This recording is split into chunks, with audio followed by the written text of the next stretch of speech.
Bonjour à tous, bienvenue sur Fan de Couteaux. Aujourd'hui je vais vous présenter une marque, plus qu'un modèle en particulier, c'est la marque Mora. Alors, une marque hyper connue dans le monde du bushcraft. Pourquoi hyper connue? Parce que ce sont d'excellents couteaux pour un prix défiant toute concurrence. Alors là, devant vous, il y a 3 modèles différents. Alors j'en ai un peu plus que ça, mais je pense que c'est ce qui résume le plus l'éventail de la gamme chez Mora. Les couteaux Mora dans leur étui. Alors il faut savoir que les couteaux Mora, ils ont tous la même émouture scandinave, et ensuite plus ou moins la même longueur de lame et la même longueur de poignet. À quelque chose près, ils font pour à peu près toute la gamme 22 cm de long, avec une lame de 10 cm, émouture scandinave. Alors après, vous avez différents aciers. Donc sur celui-ci, c'est du stainless steel, donc acier inoxydable. Pareil sur le Mora Craftline HQ pour High Quality, c'est de l'acier inoxydable 12C27, un très bon acier inoxydable.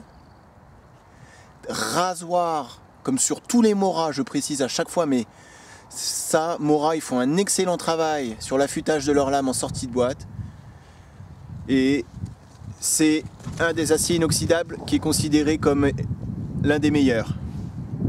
Et ensuite sur le Mora Compagnon, donc ça c'est un acier carbone, donc un peu plus d'entretien par rapport au stainless steel, il va rouiller. Celui-là c'est le Heavy Duty, donc avec une lame plus épaisse que sur le Compagnon classique, pour un peu plus de travail en force, pour le bâtonnage. Il ressemble énormément au Mora Robuste, pour ceux qui connaissent. Il y a très peu de différence entre le Mora Compagnon Heavy Duty et le Mora Robuste. Celui-ci, c'est le Clipper. Comme vous avez pu constater, je l'ai eu avec la scie Bahco Laplander, mais c'est un Mora fabriqué en Suède. Alors le Clipper, vous pouvez remarquer, il est quand même beaucoup plus fin que le Heavy Duty. Je vous montre. Alors je suis désolé, il fait un temps, mais alors aujourd'hui il fait vraiment dégueulasse. Voilà. Donc, vous voyez la différence. Celui-ci, la finition, c'est comme sur beaucoup de Mora. Mais c'est normal, hein, c'est comme ça, je le savais avant de l'acheter. Par contre sur le Heavy Duty, c'est un peu mieux fini. Alors un Mora, ça coûte à peu près, je vais résumer, entre 15 et 20 euros. Vous avez le Bushcraft qui est un peu plus cher, qui est fourni avec un Fire Steel. Mais autrement, un Mora, c'est 15 euros, 15-20 euros. Il n'y a pas mieux. Rapport qualité-prix pour un couteau à lame fixe, solide, de bushcraft, très ergonomique, une poignée qui glisse pas. Je vais vous faire une démo, c'est top. Il y a pas mieux. Donc là j'en ai 3 sous les comme ça pour vous montrer. Le Heavy Duty, il est tellement bien que j'en ai acheté un deuxième. Celui-là je m'en sers pas, il est tout neuf. Je voulais le garder intact. Et celui-là, comme vous pouvez voir, je m'en suis servi. Alors la lame, elle est... Bon, je l'aiguise régulièrement aussi, hein, à chaque sortie, dès que je rentre. Mais c'est vraiment, comme je vous dis, un couteau pour 15 euros. On n'a pas peur de l'abîmer, on n'a pas peur de taper dessus. Et il fait un travail excellent pour tout ce qui est, encore une fois, bushcraft, travail autour du camp. Alors l'étui, sur les Mora, toujours en polymère, c'est du plastique. Vous avez un trou pour que la pluie puisse s'évacuer quand vous le portez à la ceinture ou au pantalon. Vous avez ici, c'est très simple, un clip ceinture. Mais un Mora, c'est hyper léger. Alors je vais vous montrer comment la plupart des gens le portent. Ça peut devenir un couteau de cou très facilement. Et je pense que c'est comme ça que c'est le mieux pour le porter. Donc vous prenez la paracorde, un petit zip, jamais faire de nœud au bout. Si jamais vous vous prenez dans une branche et que vous l'avez autour du cou, s'il y a un nœud, vous allez vous étrangler. Là, le zip, il saute et ça part. Donc, vous le clipsez, ça passe autour du cou. Voilà, et là, vous l'avez, on le sent pas, très facile à prendre, toujours sous la main, rétention. Alors, c'est sûr que moi, ça fait un moment que je m'en sers, donc il y a moins en moins de rétention, mais ça tient quand même. Hein. Même tête en bas, vous voyez, on va pas le perdre. Après, pour un peu plus de discrétion, lorsque vous vous promenez, il peut passer sous la veste. Et voilà, ni vu ni connu. Donc c'est hyper pratique. J'adore le porter comme ça. Comme je vous dis, on l'a toujours sur soi. Hop, une petite coupe à faire, on le remet. On n'a pas à le chercher des heures, il ne traîne pas par terre. Excellent. Donc un couteau fabriqué en Suède. On l'appelle aussi l'Opinel suédois. C'est aussi connu que l'Opinel en France. Apparemment, bon, je suis jamais allé en Suède, mais là-bas, tout le monde a un Mora dans sa voiture avec soi. Voilà, comme en France, on a un Opinel. Donc, je vous présente celui-là, c'est le Compagnon Heavy Duty. C'est celui-là dont je me sers le plus souvent. Je trouve qu'il a une lame d'une épaisseur adéquate par rapport au travail que j'ai. Les moutures scandinaves, excellent pour tout ce qui est travail du bois. Je vais vous faire une démo. L'étui, rien de plus simple, encore une fois. Une petite pression avec le pouce. Voilà, et on sort le couteau. C'est simple mais efficace. Alors le couteau, vous avez un très bon manche. C'est vraiment pour moi une des particularités des Mora. Alors la première fois que j'en ai eu un en main, j'ai trouvé qu'il y avait un peu d'une... C'était pas très joli comme couteau. La poignée est très grosse par rapport à la taille de la lame. Donc j'étais un peu déçu. La première fois que je l'ai eu en main, je me suis dit bon il n'est pas très joli. Mais une fois que je l'ai commencé à l'utiliser, vous le prenez en main, un excellent grip. Sur celui-là, c'est un caoutchouté, hein, j'ai toujours du mal à décrire, mais pour vous dire qu'il y a du grip, c'est pas du plastique.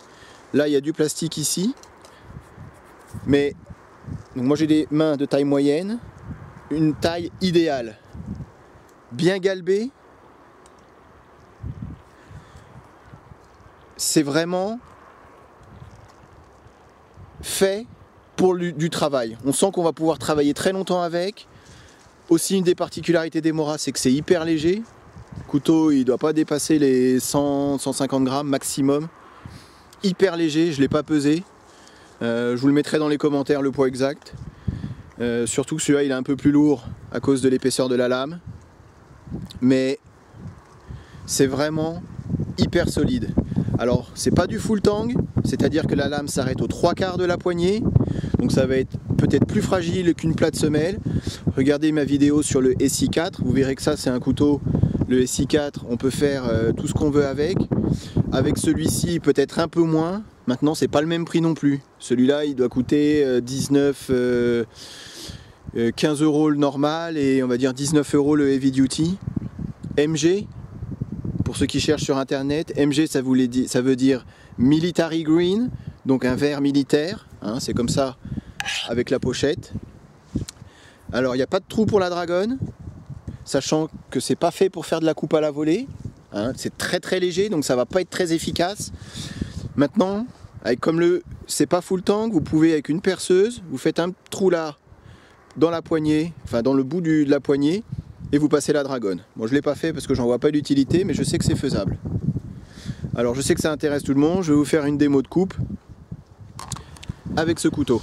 Alors si j'avais un conseil à vous donner, quand on regarde sur internet un peu tous les Mora, on se demande, on ne sait pas toujours lequel on va pouvoir choisir. Je pense pas que ça soit une question de prix parce que comme je vous ai dit, ils se tiennent tous à peu près dans la même, entre 15 et 20 euros, 30 euros pour le Bushcraft. Mais voilà, ce qui m'a décidé à prendre celui-là, c'est l'épaisseur de la lame. Je voulais un couteau quand même relativement costaud et avec lequel je peux bâtonner sans me soucier de la lame et sans me soucier de la solidité du couteau. Donc par rapport à un couteau plus fin, forcément celui-là, le Heavy Duty, comme son nom l'indique, est fait pour du travail un peu plus costaud et on peut faire un peu plus de choses avec, je pense un peu plus polyvalent. Alors oui, la lame va être plus épaisse, donc peut-être moins pratique pour faire du travail de détail, du wood carving, donc de la sculpture sur bois, un peu plus épais. Bon, il existe d'autres couteaux si vous voulez faire des cuillères en bois, regardez mes vidéos, Mora en font des très bons aussi. Donc je vais vous montrer, donc là c'est de la bûche, je vais commencer avec de la petite, juste pour vous montrer que ça rentre très facilement. Je vais essayer de vous faire, si je retrouve mon papier, un test de coupe initial, voilà. Rasoir, hein, comme je vous ai dit, en sortie de boîte, les Mora. Celui-là je m'en sers régulièrement. L'avantage de ces émoutures, c'est que c'est hyper facile à aiguiser. Regardez, il y a plein de vidéos là-dessus. Voilà, Mora, ça coupe très très bien. On reprend un fil sans problème. Voilà, c'est rasoir. Et je vous dis, celui-là, c'est vraiment celui. Voilà, quand je pars dans les bois, j'ai pas envie d'emmener une lame trop grosse ou trop lourde. Un peu discret. Hop, je saute sur le Mora et c'est celui-là que je prends. Alors je vous montre. Test de bâtonnage, vite fait, sur une petite bûche, avec ça.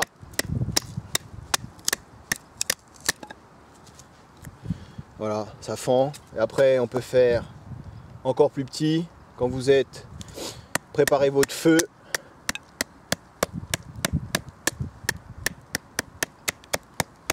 Alors ça, c'est du bois qui est sec, hein, il est à l'abri, donc il est un peu plus dur. Mais on arrive à faire des choses assez fines. Et encore une fois, on n'a pas peur de l'abîmer.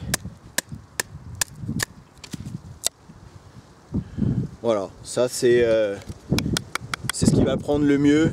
Toujours préparer du bois avant. Alors je vais vous montrer sur du... Bon, ça c'est du pin, qui est quand même un peu plus... Vous voyez, le diamètre c'est quand même un peu plus lourd, un peu plus solide. Encore une fois, c'est du sec. Alors je sais pas si ça va passer, normalement oui. Voilà, ça se fend très très bien.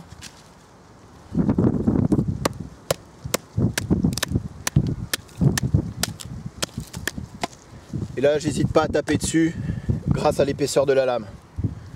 Je pourrais le faire, bien sûr, avec un couteau plus fin, mais j'aurais peur des torsions, des choses comme ça. Voilà, et là, comme je vous dis, c'est du bois qui est hyper sec. Ça va aller très très bien pour démarrer un feu. C'est pour ça que c'est fait un Mora. C'est vraiment, comme je vous ai dit, préparation du camp, préparation des feux, préparation de la nourriture, des kindling, des feather sticks. Voilà, vraiment des choses bushcraft, typique bushcraft, seul dans la nature. Voilà, c'est un Mora qu'il vous faut. Alors si vous avez oublié votre scie, encore une fois, je pense que chaque outil a son utilisation et la bonne utilisation. Donc pour couper ce genre de branche, il n'y a rien de mieux qu'une scie niveau efficacité. Maintenant, si vous l'avez oublié et que vous devez quand même la couper, avec ce genre de couteau, c'est très possible. Je vais vous montrer. Donc on va taper un peu sur l'angle.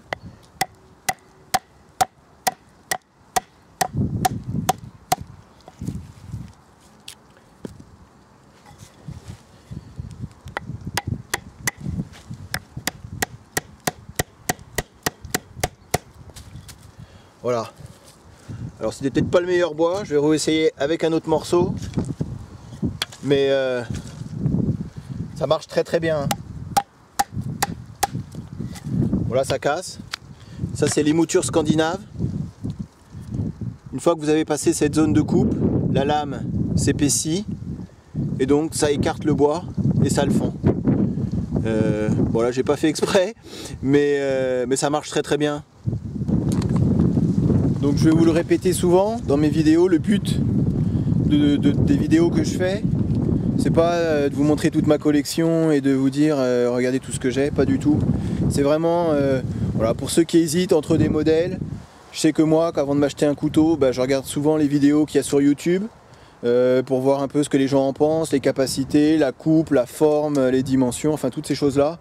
Voilà, c'est vraiment à titre d'information pour vous montrer un peu les coupes qu'on peut faire, la capacité du couteau, l'ergonomie, le prix aussi. Voilà, plus on en voit, je pense, et plus on est au courant de la finition. Voilà, donc c'est vraiment le but de mes vidéos, c'est de vous montrer un petit peu si vous hésitez, encore une fois, entre deux modèles différents.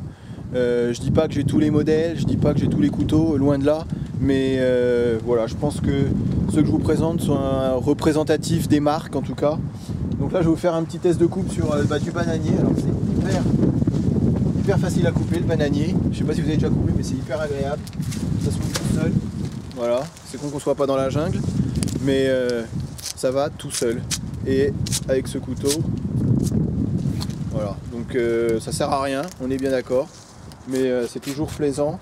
Voilà, si vous voulez vous faire un abri, le bananier, ça peut être très pratique également. Alors je vais dézoomer un petit peu, hop. Voilà, c'est ce genre de couteau, c'est parfait. Il n'y a pas besoin de dépenser 200 ou 300 € dans un couteau de bushcraft pour faire ce genre de travail. Voilà, ça marche. Qualité de coupe, l'acier carbone là-dessus, j'ai jamais été déçu. Ça coupe très longtemps.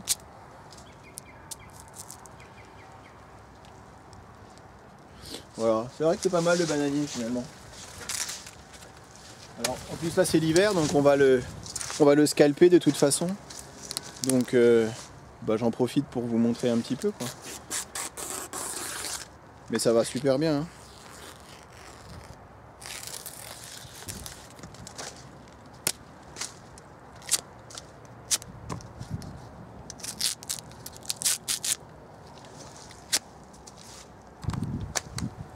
Alors comme on peut l'imaginer, ce genre de couteau ça va être aussi hyper pratique pour couper du carton. Alors même si c'est pas fait pour ça, mais voilà, ça va tout seul. Alors comme lame de backup, donc de backup c'est de rechange on va dire. Vous laissez ça dans votre voiture, on sait jamais ce qui peut arriver. Vous partez en pique-nique, vous tombez en panne. Et ben écoutez, vous pouvez vous en servir. Comme je vous ai dit, vu le prix, on peut en acheter 2-3. Voilà, ça marche super bien. Ensuite, sur de la ficelle, donc toujours ma petite ficelle de chasse. Voilà, ça, il n'y a même pas besoin de mettre beaucoup de pression. Vous voyez, ça vraiment, ça coupe tout seul. On va faire en double.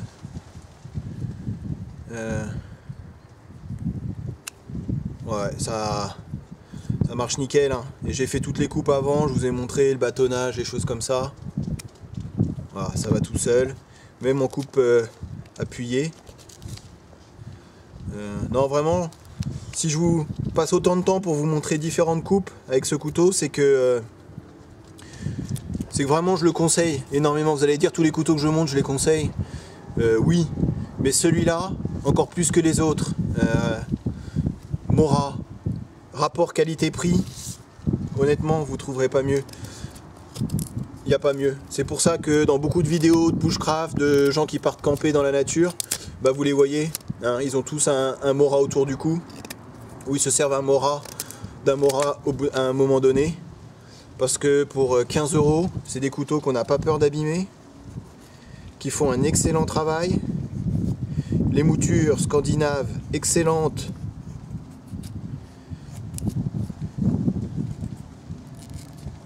Pour ce genre de travail.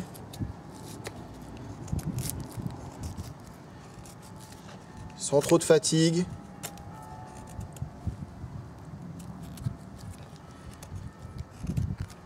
Voilà, c'est... Je suis pas un expert dans le feather stick, mais c'est vraiment pour vous montrer le... Et après, encore une fois, léger, on peut travailler très longtemps, sans se fatiguer. Celui-là, ça va faire 2 ans que je l'ai, à peu près. Et comme je vous dis, je m'en sers très régulièrement. On voit, il y a les traces d'usure un petit peu sur la poignée. L'affûtage, voilà, la lame, forcément, mais je trouve qu'il résiste très bien. Alors oui, c'est du l'acier carbone, il faut un petit coup de WD-40 quand vous rentrez, un petit coup de séchage de l'étui, et puis c'est reparti. Voilà, ça, grâce à la pointe, ça plante très bien, très épais sur celui-là. Je vous fais une dernière petite démo et après je conclue. Alors autour du camp, toujours un petit peu de préparation de nourriture. Donc là, écoutez, c'est toujours mon bananier, mais on peut imaginer que c'est du céleri. Donc c'est pour vous montrer un petit peu voilà, que ça coupe très bien. On peut avoir qu'une seule lame, une scie et ce couteau-là, une hache, une scie et ce couteau-là autour du camp et ça fera l'affaire. Vous voyez, voilà, on peut, ça va nickel. Encore une fois, hyper léger.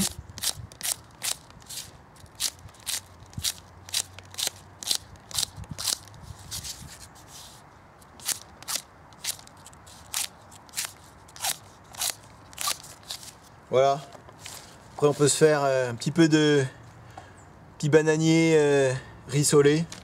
J'ai jamais goûté, mais pourquoi pas.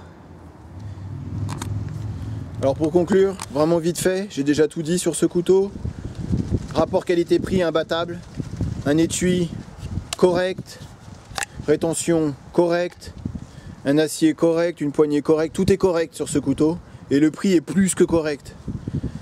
Vous ne trouverez pas mieux aujourd'hui, rapport qualité-prix, qu'un Mora sur le marché. Je conseille à tout le monde, à ceux qui n'ont jamais essayé le Mora, si au début la forme et le couteau vous paraît pas très joli, pas très beau, prenez-en au moins une fois dans la main et travaillez un petit peu avec et vous changerez d'avis. Je suis sûr que ça deviendra votre compagnon. A bientôt sur ma chaîne, salut!